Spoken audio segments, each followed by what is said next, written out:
Thank you all for joining us this evening on the India Philanthropy Forum. And the topic of discussion this evening is, why do NGOs matter? Let me set the ball rolling by asking Anu, why do you think NGOs matter? Let me give you my experience of an NGO. About 14 years ago, I was looking for a credible NGO with whom I could associate myself. And everyone said I should meet Shaheen Mystery of Akanksha.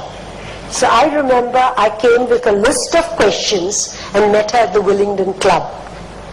And her passion, her commitment, her domain knowledge of the subject, her sensitivity was infectious. And a credible NGO, and I underline credible, but a credible NGO can really motivate you and do fantastic work on the ground level. For example, we are into educating the unprivileged, underprivileged. So without an NGO support, I don't think corporates could ever do this kind of work with this passion, with this zeal, and know what the ground reality is. Tony, you want to comment on that? Why do you think NGOs matter? Is it largely when the state fails or is ineffective? Does the role of the NGO come into play? I think NGOs matter a great deal because it reminds us that there are people who don't do things just because it's their job or because they think they're going to get a bottom line profit out of it. It's not because they're government or markets. There's a space for voluntarism, there's a space for fellow feeling, there's a space for people who believe they want to set things that are wrong right. And NGOs provide that, the civil society provides that energy, the passion and commitment to social change, which complements the roles of markets and state. Devin, would the Indian Philanthropy Forum, would the work that Dasra is doing right now, would have been possible within the confines of a government? No, I mean, I think we have to look at, there are three sectors, I would say. There's the business sector, there's the government, and there's the third sector, or the NGO sector. And I think the government, unfortunately, is elected officials who go off of 5-year terms in this country. Therefore, their solutions are not necessarily long-term. And I think that's why the NGO sector is so needed, because it can be nimble, it can take the risks which government cannot take. It doesn't have the vested interest of business or corporates that actually are looking at their profits first and foremost, and then helping the community.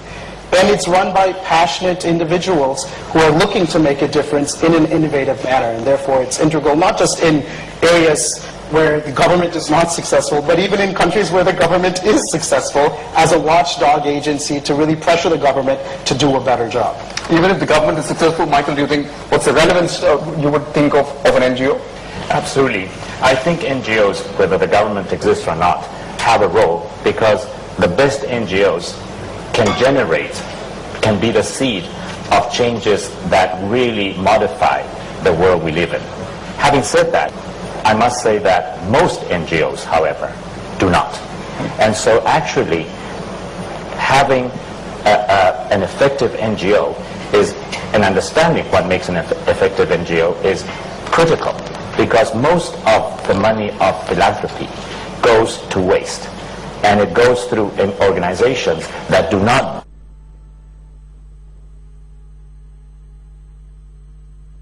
I run an NGO, and I tend to agree that there are also a lot of organisations out there that aren't particularly effective. I think 20 years ago there were 80,000 NGOs. Today in India there are 2.2 million NGOs in India, and there are 50 million more people living below the poverty line today than there were then. So there's obviously a question mark over effectiveness, and I'd absolutely agree with that. I think what is also really important, why I started an NGO, was I felt that it was very important to provide access. You know, we talk a lot about NGOs being a bridge between civil society and the government, and I felt that what NGOs do is provide this fantastic access, perhaps for volunteering, perhaps for giving, but it allows people to become more active as a civil unit. I'm going to start on one point that every non-governmental organization faces is the question of funding. How do you think an NGO should approach the challenge of funding when he's starting out with all the passion, the vision that you spoke about, but he just doesn't know how to, or perhaps is unable to convince a funder? What is the biggest challenge for getting funding?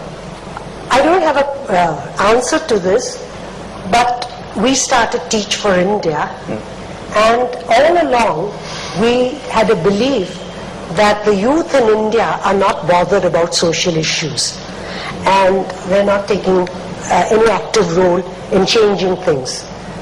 And when we had a structured, good offering, we saw so many youth applying, and we recruited 87 in the first year and 150 in the second year. What I'm saying is, I don't have the answer for NGO, but we think people will not give. We have an assumption. But if we have a viable idea, a program that fascinates people and they think we are making a difference, I think money will come. In Teach for India we are struggling, but Akanksha, we get it. In fact, because we get it regularly, people say this is a rich NGO, don't give any money to that. Correct. A well-run NGO is considered not a good NGO. Towards your mind, what are the problems that arise when you seek funding? Well, I think one of the biggest issues that organizations face, as you rightfully said, is they're run by passionate individuals who have been successful at changing the way communities act. But they necessarily don't have certain skills to scale the organization. They may not have business plans in place. They may not be strong at HR or accounts or other areas where most donors actually don't want to fund. They feel that that's management, which is not necessary, when reality is everyone who's in this room knows that the management of an organization makes it successful. It's not the funds that they were able to raise. So what we do is we actually run a program called the Dasra Social Impact Program, which is an executive education program for social entrepreneurs, where over the course of the year we actually help them create stronger, scalable business plans, because I think once you have that in order, funds actually will come. The issue is, how do you put that in place with such low budgets when most people are saying, I only want to fund the cost of the child, as opposed to the management of the organization, which will look at the impact, the accountability, and so on.